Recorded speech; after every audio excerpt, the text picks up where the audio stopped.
KMS news, आपलं कराड, आपला आवाज।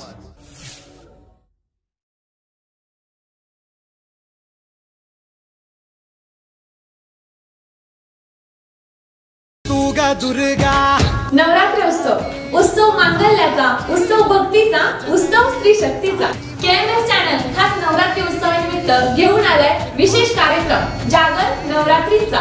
कराड परिसरावर विविध देवींचे दर्शन घ्या, तेही घर बसल्या फक्त KMS चॅनलवर। रोज सकाळी 6, दुपारी 3 आणि सायंकाळी 7 वाजता। निराशेचा अंधकार दूर करून भक्तीच्या सागरात तल्लीन होऊया। या वर्षीचा नवरात्री उत्सव सुरक्षित राहू। नमस्कार, मी प्रगत देसाई। KMS चॅनलच्या जागर नवरात्रीचा या विशेष कार्यक्रमामध्ये आपल्या सर्वांचे स्वागत। आज आपण आलो आहोत सखीनवाडी गावचे ग्रामदैवत असलेल्या मळाई देवी मंदिराच्या दर्शनासाठी। चला आपण दर्शनासाठी निघूया।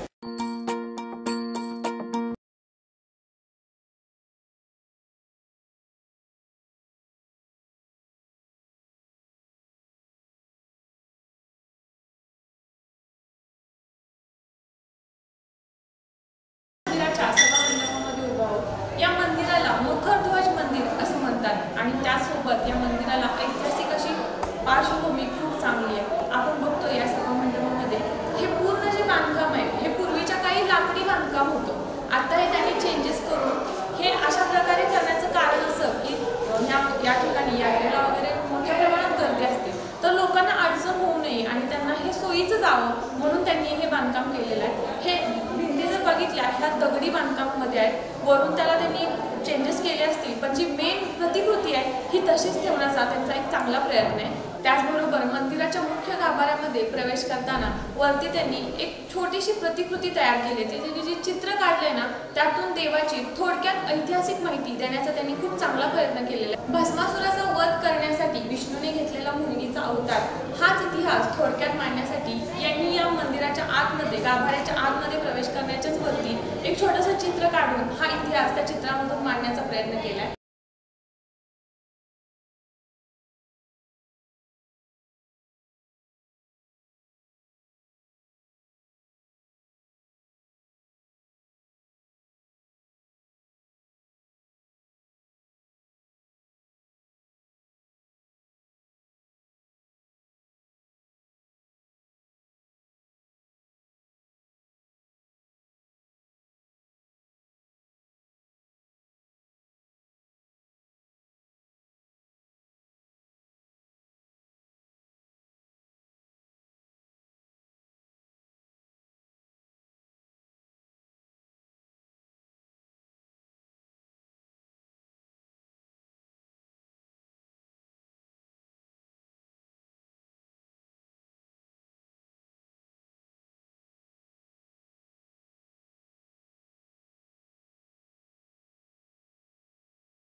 माझ्या शेजारी आपण बघू शकता की छान असं मंदिराची मूर्ती आहे। पंचधातूच्या या कलाकृतीमध्ये आतमध्ये देवीची प्रतिष्ठापना केलेली आहे। पाठीमागे बघितलं तर चांदीचे मखर सजवलेलं आहे। बघू शकता आपण देवीचे डोळे बघितले तर अतिशय नयनरम्य आहेत आणि या दागिन्यांमध्ये देवीचं रूप अधिकच खुलून दिसते आणि नवरात्र उत्सवामध्ये एक वेगळीच प्रसन्नता या मंदिरात आल्यानंतर मिळते। आपण आतमध्ये बघितलं तर छान अशा पद्धतीने मंदिराची सजावट केलेली आहे। इकडे घटस्थापना सुद्धा त्यांनी केलेली आहे। छान असं सजवलेलं आहे मंदिराला। नवरात्र उत्सवामध्ये नव्हे तर प्रत्येक दिवशी या मंदिरामध्ये आतमध्ये कोणालाही प्रवेश दिला जात नाही। जे भाविक दर्शन घेतात ते इथूनच घेतात। खूप छान असं मंदिर आहे आणि एक ऐतिहासिक पार्श्वभूमी असलेलं हे मंदिर आहे। चला तर आपण मंदिराची संपूर्ण माहिती जाणून घेऊया। या मंदिराचा संपूर्ण इतिहास आणि माहिती आपल्याला सांगण्यासाठी गावातील काही नागरिक आपल्यासोबत आहेत। नमस्कार काका, आम्हाला काय सांगाल या मंदिराच्या इतिहासाबद्दल? काय सांगाल? आम्हाला काय सांगाल या मंदिराच्या इतिहासाबद्दल? हे गाव जे आहे ते फार पौराणिक असं वसलेलं गाव आहे, जुनं गाव आहे. आणि या गावामध्ये हे आता तुम्ही जी माहिती विचारता देवस्थानच्या बाबतीत, देवीच्या बाबतीत, तर हे मूळ स्थान जे आहे ते आगाशिवच्या डोंगरामध्ये वसलेलं आहे. त्या ठिकाणी मळाई आणि भैरवनाथ असं मूळ स्थान, तिथं त्यांची मंदिरं आहेत. परंतु इथं गाव असल्यानंतर फार जुनं गाव असल्यामुळं पूर्वी याच्यामध्ये वनामध्ये ज्यावेळेला लोक राहत होते त्यावेळेचा तो भाग येतो की त्यांची मूळ स्थान आमचं जे आहे ते आगाशिवच्या डोंगरामधलं आहे. नंतर इथं वस्ती स्थान झाल्यानंतर त्या देवीचं मंदिर इथं तयार केलेलं आहे आणि लोकांची वस्ती असेल तिथं तिथं देवस्थान असतात.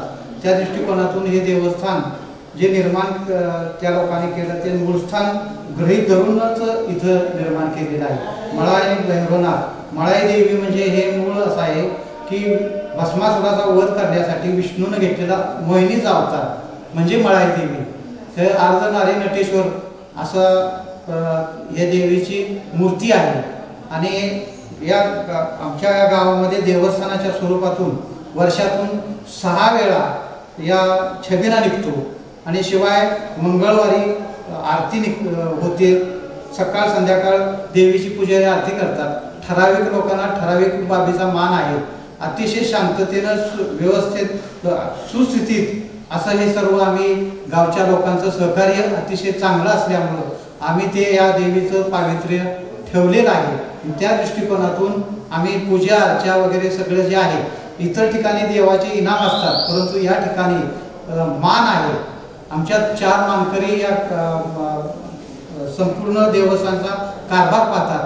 काही गोष्टीमध्ये त्यांना इतर मानकरी हे सहकार्य करतात. सर्वांच्या सहकार्यातून, सर्वांच्या चांगल्या भावनेतून पावित्र्य असं पवित्र असं ठिकाण हे आम्ही निर्माण करू शकलेलं आहे. मूर्ती ही फार वर्षापूर्वीची चंदनाच्या लाकडाची असावी असं वाटतं. ती मूर्ती आम्ही अजून बदललेली नाही. काढली झाली तर मूर्ती बसली म्हणजे पहिल्यापासून ही मूर्ती आहेत त्या जशा तशा.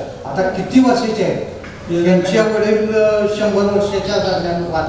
त्यांना मी त्यांना 200 वर्षापूर्वी ते मंदिराचं बांधकाम केलं विचारलं म्हणजे मी लहान असताना हे आहे असंच आहे आणि या मूर्ती मी लहानपणापासून बघतो. तर म्हणजे मला सांगितलेलं की म्हणजे त्यांना त्यांच्या आजोबा सांगितलं ते आहे तसंच आहे. याच्यात तो बदल आम्ही केला नाही. काही गोष्टी आम्ही बदल नाही केला. आता एवढी चांगली मूर्ती आम्ही कशी करू शकतो? तेच केलं ते कायम केलं. म्हणजे हे बांधकाम वगैरे करताना किंवा काम करताना देवाला असं विचारतो तुमची परवानगी आहे का, तिथं मूर्ती आणि पुन्हा तिथं आहे त्या ठिकाणी. हे तुम्ही कधी बदल केले? किती वर्ष झाली? 86 झाली. नंतर पुन्हा हे चालू केलं काय 2 वर्षापूर्वी आणि आता 2 वर्षापूर्वी आम्ही 25 केले. 2 वर्ष.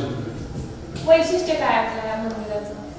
जागृत देवस्थान, जागृत देवस्थान. आणि प्रत्येक जण आता कोयनावासात सगळी जी बसलेली आहे त्या पंचक्रोशीतले लोक सगळे 1000 गावचे लोक तिथे आलेले आहेत. पण त्याला सगळे झाडून येतात तिथे देवाला. प्रत्येकाला पाहून गेली. मग तुम्ही कशी करता यात्रा कधी असते? यात्रा फाल्गुन पंचमीला म्हणजे नक्षत्र असते. फाल्गुन महिन्यामध्ये साधारणपणे रंगपंचमी फाल्गुन महिन्यामध्ये पौर्णिमेच्या म्हणजे पौर्णिमेच नाही रंगपंचमीच्या दरम्यान फाल्गुन महिन्यामध्ये रंगपंचमी दरम्यान विशाखा आणि आमोळा नक्षत्रावरती यात्रा असते. लोक भरपूर येत असतील. हो भरपूर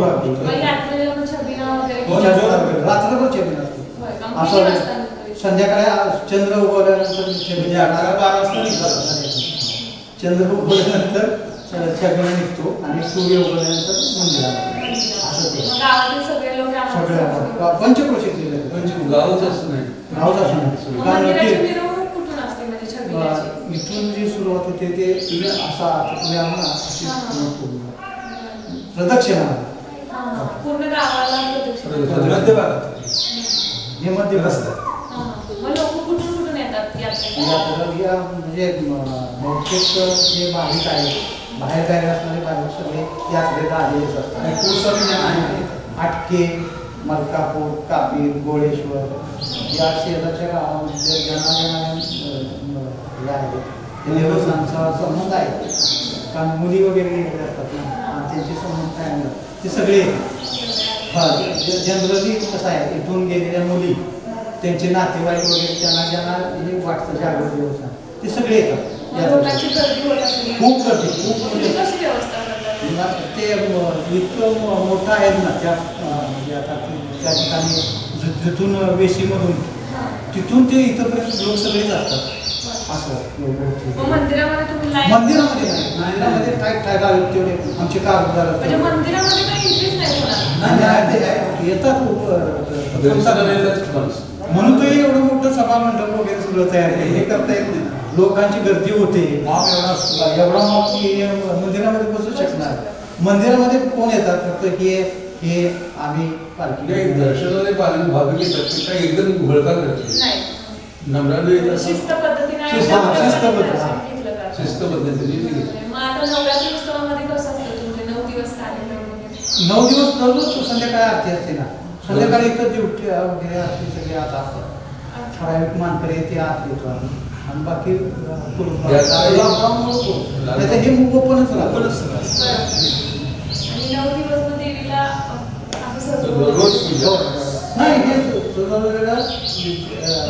जे आहे ते काढायचं कायमस्वरूपी. आता उद्या दसरा म्हणजे उद्याच्या वेळेला आला ना की त्याच्यानंतर मग साधारणपणे मंगळवार सोडून बुधवार गुरुवार असे या दरम्यान आम्ही ते काढतो. आता उद्या रविवार म्हटल्यानंतर सोमवारी लगेच शक्य होत नाही. म्हणजे मग मंगळवारी देवीचा वार असल्यामुळे ते दागिने उचलायचे नाही. मग बुधवार गुरुवार मग ते वापर आहे त्यांच्याकडे ते सगळं आहे. दसऱ्याचा कार्यक्रम दररोज म्हणजे देवीची सकाळी आरती असते संध्याकाळी आरती असते. सकाळी 9च्या रात्री 9:30 रात्री 12 साडेबारा पर्यंत यात्रेला पण येतात. आणि तसं कोल्हापूर नंतर सिमोल्लंघन आमचंच मोठं सिमोल्लंघन. परंतु कसं आहे कोरोनामुळे आपण सगळं लिमिटेशन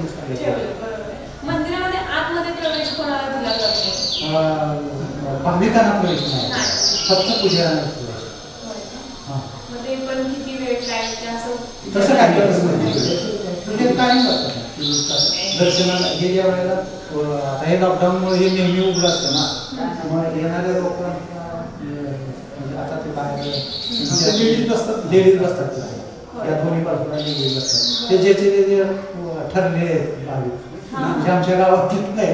आता हे पुजारी आमचे ही यात्रा जी करते नांदलापूर झुकलेली होती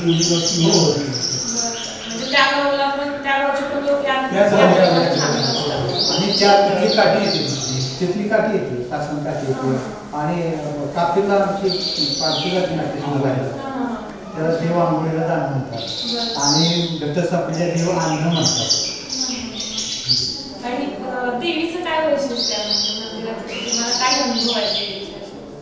नाही या ठिकाणी साधारणपणे ज्या भक्तिभावानं आपण नमस्कार केला आपल्या इच्छा पूर्ण होतात. त्या इच्छा पूर्ण होण्यासाठी आपणही तितकंच चांगलं वागावं. नाहीतर तुम्ही काहीतरी करून येणार आणि इच्छा दिवसाला पावते लोक देवीला वाहतात.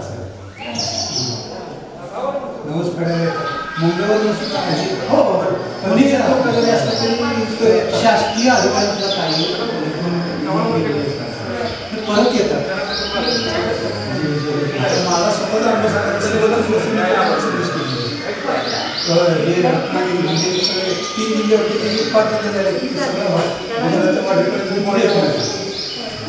तरी हे काम करायचं. आणि यात्रेच्या वेळेला कधी मला अडचण पडली नाही. माझ्याकडे आता असतं तरी घेऊन जाणारच. कधी अडचण नाही. आणि आमच्या सर्व लोकांचा एक म्हणजे इथले अगदी स्थानिक लोक आहेत त्यांना सगळ्यांना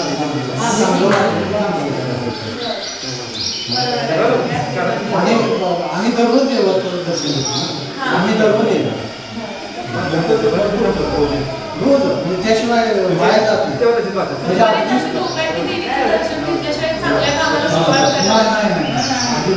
दररोज दैनंदिन काम चांगलं असं देवीचं असं नाही.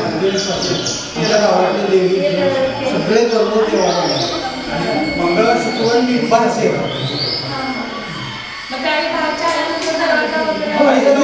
इथं पण असतो इथं पण सगळ्यांनाच भेट आहे ना. हे लॉकडाऊनमुळे आम्ही दरवाजे बंद केले.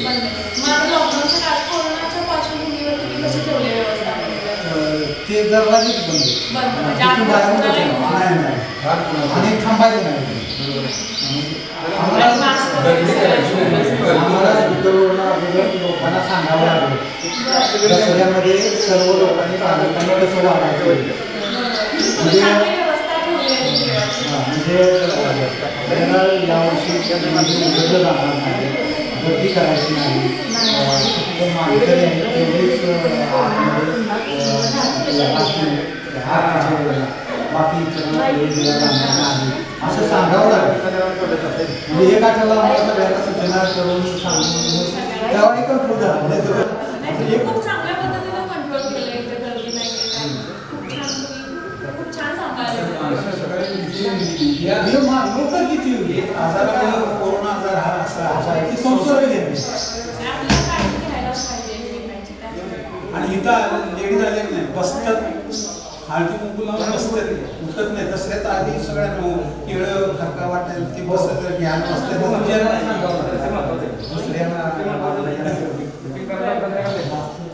पण ऐकतात ना. खूप छान मंदिर आहे. खूप छान वाटलं तुमच्याशी बोलून. खूप चांगली माहिती दिली तुम्ही. तुमच्या सर्वांचे खरंच मनापासून आभार. धन्यवाद.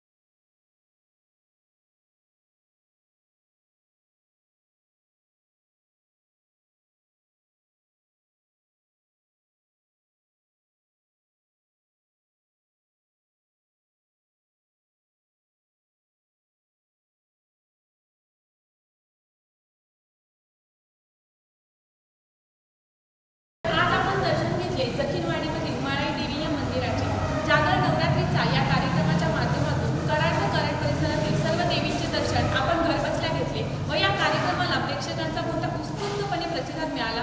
त्याबद्दल KMS चॅनलच्या वतीने सर्वांचे आभार व KMS चॅनलच्या सर्व दर्शकांना दसऱ्याच्या खूप खूप शुभेच्छा. धन्यवाद. नवरात्री उत्सव मांगल्याचा, उत्सव भक्तीचा, उत्सव स्त्री शक्तीचा. KMS चॅनल खास नवरात्री उत्सवानिमित्त घेऊन आलाय विशेष कार्यक्रम जागर नवरात्रीचा. कराड परिसरावर विविध देवींचे दर्शन घ्या, तेही घर बसल्या फक्त KMS चॅनलवर. रोज सकाळी 6, दुपारी 3 आणि सायंकाळी 7 वाजता. निराशेचा अंधकार दूर करून भक्तीच्या सागरात तल्लीन होऊया. या वर्षीचा नवरात्री उत्सव सुरक्षित राहून आनंदात साजरा करूया. अंबे कृपा करी. KMS न्यूज आपलं कराड आपला आवाज.